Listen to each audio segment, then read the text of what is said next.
Jeremiah, thanks so much for doing this. You're the CEO of Island Explorer Holidays and chairman of HOTL Association, and you also represent Batik Air here. Just give us a little bit about all these things you do and how do you find the time to do that here in Timor-Leste or in Dili? Oh, Gerard, thanks for doing this interview. It's an honor. Well, I think all these companies have a same kind of vein, which is that it's all involved in travel and tourism. And of course, HOTL Association is an association that represents private sector companies operating across the travel and tourism and hospitality industry here in Timor-Leste. So by and large, most of my work is related to travel and tourism here. Mm-hmm. And what about Batik Air? Because that's pretty interesting. They're now flying direct from Kuala Lumpur to Timor-Leste. And were you part of putting that together also? Yes, I think that Batik Air has been working to come to Timor-Leste for more than a year. And thanks to great efforts by both Batik Air and also the Malaysian ambassador in Timor-Leste, and also both the governments of Malaysia and Timor-Leste that have collaborated extensively to make this flight happen. My previous experience was also in the airlines industry, where I was a director for Air Timor, and through that we actually had some early engagements with Batik Air during the COVID time, and subsequently it has evolved to now working together with them as a representative here. Right, 15 years on the ground. You've lived in Dili since 2010. Now, I guess that the big question is, and I know it's out there on YouTube, but I have to ask you again, what first brought you here and what has kept you here for 15 years? Well, I first came working for actually a Singapore foreign investor, and that was also in the world of tourism and travel. The project was to develop a kind of a huge hotel complex with a lot of other facilities, like shop lots and accommodations, and it was a very big township kind of development. So that's what initially brought me here to Timor-Leste. And that also exposed me a lot to the travel, tourism, and hospitality industry. And that was way back in 2010. What has kept me here? Well, a few things. First, I believe that there's something about calling in life. And I've always wanted to see a country develop. I'm from a small town of Elosta. I grew up there, and has kind of the same vibe and feel of Elosta here, where things are nice, it's a close community, people know each other, and I found that very fun and attractive to be staying here. Of course, I also met my wife here when she came also to work for another international organization, and because we met here, we have built our family and life here, and that's kept me here for 15 years. Well, what a romantic story. It's very romantic. It's a very romantic story. But I guess before we came here, and when I told people I'm coming to Timor-Leste, straight away, it's a risky place. You get all this, Oh, it's risky, be careful, there's a lot of trouble there. What is daily life actually like in Dili, in the capital of Timor-Leste? Well, daily life is very safe. I feel very safe here. I think my whole family feels very safe here. I can let my children walk around the local neighborhoods. They have friends here. I think it's a very safe place. They're a small, tight-knit community. All our neighbors know who our kids are. I've had an incident where I went to a kiosk, which is like a sundry shop, to buy things. I actually left my house keys there, and the kiosk owner would bring it back to my house and say, excuse me, you left your keys here. I mean, it's that kind of a nice, close-knit kind of a community over here. So that is really very safe. I think people here are very respectful one to another. And one of the, I suppose, biggest opportunities of being in Timor is this perception difference between what is the reality and what is the risk. I think like what you said, a lot of people's perception is that this place is very risky, it's not safe, and it's a very difficult place to come. But the actual perception, the actual reality on the ground is that it's actually a very amazing place with a lot of opportunities and great people and a great community here. So I think that this itself, like some of the great investors would say, when there's such a big difference between actual risk and the actual reality, you know, people's perception of risk and the actual reality, this huge difference, therein lies a huge opportunity for people to come to this place and to invest and to help the place grow. One name I keep hearing over and over again in Dili is that of Dato' Amarjit Singh, our Malaysia's ambassador to Timor-Leste. Now, I hear that he's a binding factor for all Malaysians and for also a lot of Timorese. A lot of people have got a lot of regards for him, a lot of respect for him. Please tell us about him. Well, I certainly have the highest regards for Dato' Amarjit Singh. I think he's been an absolutely incredible Malaysian ambassador. His presence here has gathered the Malaysian community together like no other. I think that Malaysians here all feel that we have a family here among the Malaysians because of the amount of work and enthusiasm that Dato' Amarjit himself brings. You know, he would call Malaysians together. There will be so many celebrations. How many here? I think we are close to 200 Malaysians here. Right. Yeah. And you all are very close-knit? We are very close-knit. I think Dato' Amarjit has gone the distance to make sure that every major Malaysian festival is celebrated. We even celebrated Gawai, we celebrate Keamatan, we, you know, not just the Chinese New Year, Hari Raya and Christmas and Deepavali, but he goes all out to be very inclusive. And he also, I know, he also personally reaches out to all the Malaysians, catch up with them once in a while, you know, that kind of just personal touch, to get to know them, what they're doing, and just to let them know that he is the Malaysian ambassador and the Malaysian house is open for them, and that what the Malaysian embassy can do to support the to Malaysians here. I think he always expresses that open door, and I think that has made Malaysians feel so much at ease, and absolutely amazing ambassador. Now I'd like to move into the hospitality sector, something you have a lot of experience in, and I'd like to go back to when Pope Francis, or the late Pope Francis, visited. How did the city and the hospitality sector cope? You know, we've got occupancy, rates, transport, last mile logistics. What worked and probably what didn't? Because when you come here, you see the size of the island, you think there's a lot more development which needs to take place, but still events happen, things happen.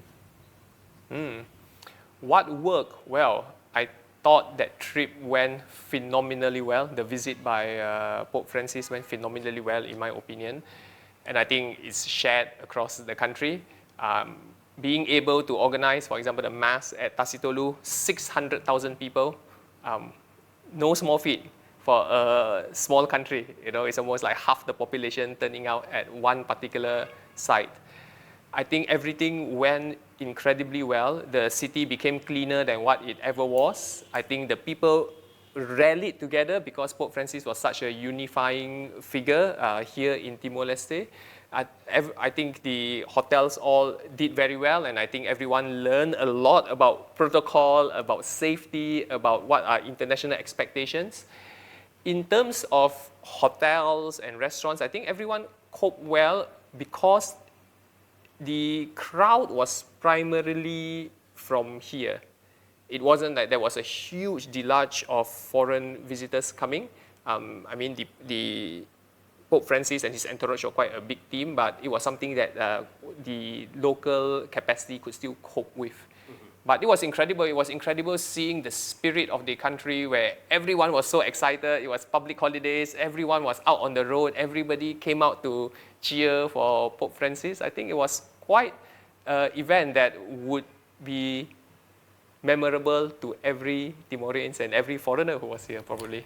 Now, whilst we're here, we understand, of course, we're here on the heels of PMX coming to Dili, and that's going to be a huge thing because this is the last mile before it's Timor-Leste's accession into ASEAN. Now, with PMX's visit, and what do you think is the take-up rate? What do you expect with regards to hotels, flight, drivers, venues, and will Dili be able to manage this surge also? Because it's a very exciting time and a lot of business people are going to be here too. Yes, it is truly a very exciting time. I think that Dili will definitely be able to manage.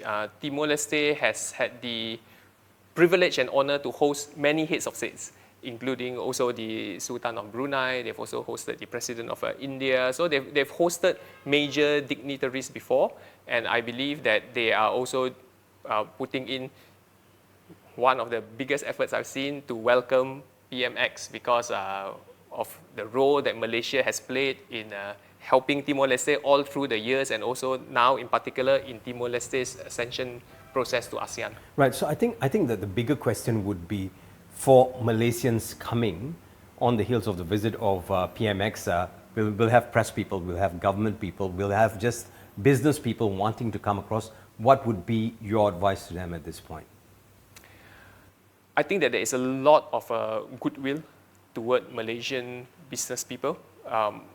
First, I think that there has been such a long history of friendship between the two countries. So that goodwill, I think, can go a long way. Second, there's a similarity in language where a lot of people here can understand and speak Bahasa.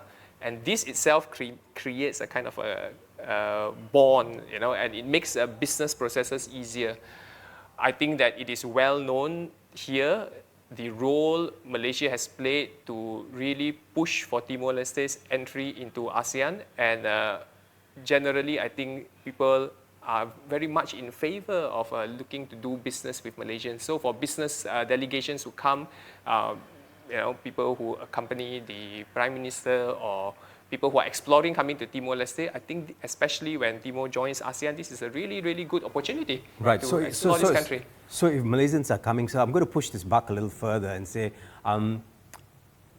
if it comes to food, for vegetarians, for those looking for halal food, and they're coming to cover the event, what should they expect? Or I mean, how do they go about doing this?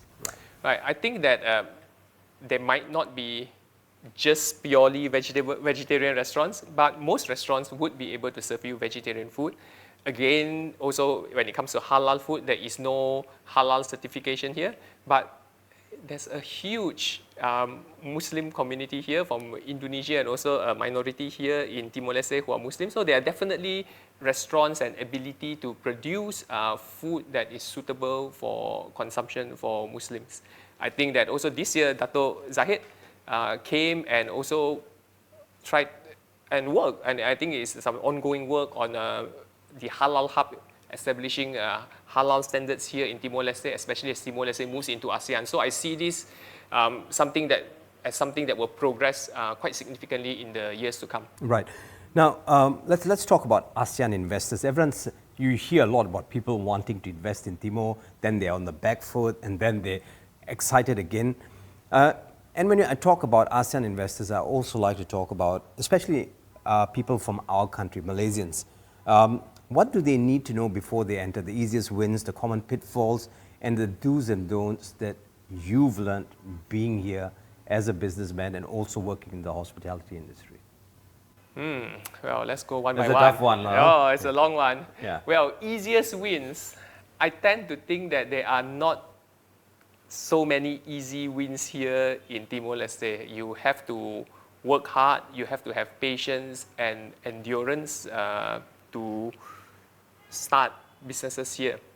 Having said that, I think that I have seen a number of Malaysian companies who do consultancy work, for example, in engineering or project management work, and they have gained much inroads.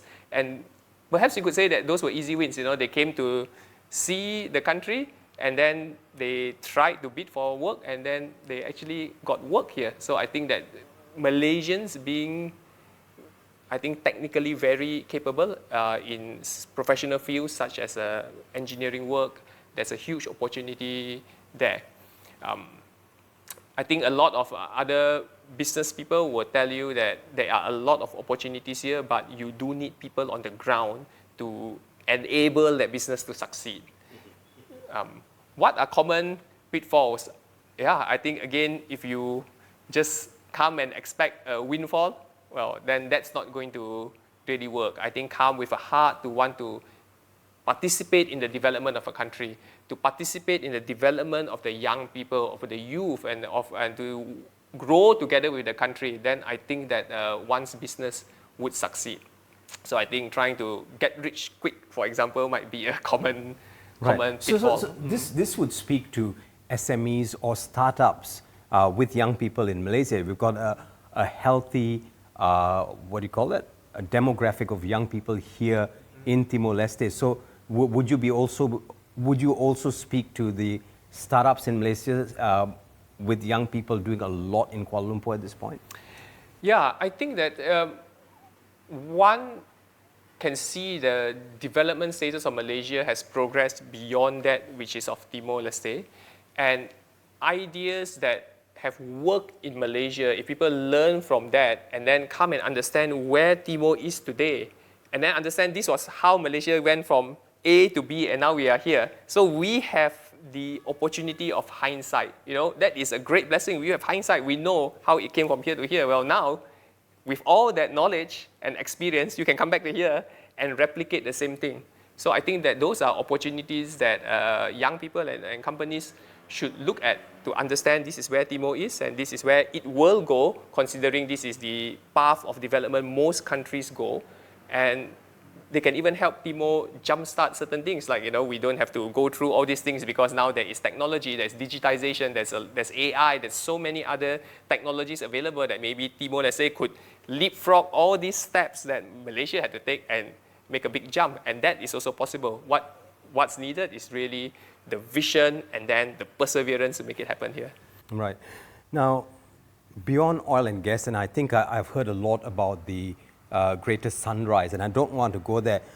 Let's talk about which sectors are moving now, like tourism, niches, depending on which part of the English-speaking world you're from, agriculture, services. Where can Malaysian partners plug in very quickly if they want to come in soon, just after, say, Timor-Leste's accession to ASEAN? Is that even a valid question? Oh yeah, it is a valid question. I think that it's good to understand where Timor-Leste's visionary leaders want the country to go and to come alongside them. There is a lot of emphasis on the diversification of the economy. I think that, like you said, oil and gas is something, but it's also something that the country knows they have to diversify away from, and they have identified agriculture and tourism as some of the main pillars. And when you come to Timor-Leste to look at the current baseline, then you would see that there is almost zero industrial agriculture, and tourism is just starting to grow. So there is huge opportunities. Of course, we must also ask ourselves, why is it that there is no industrial agriculture, for example, or bigger scale agriculture, or even sizable medium-sized farms? There's not really a lot of them, if any, here.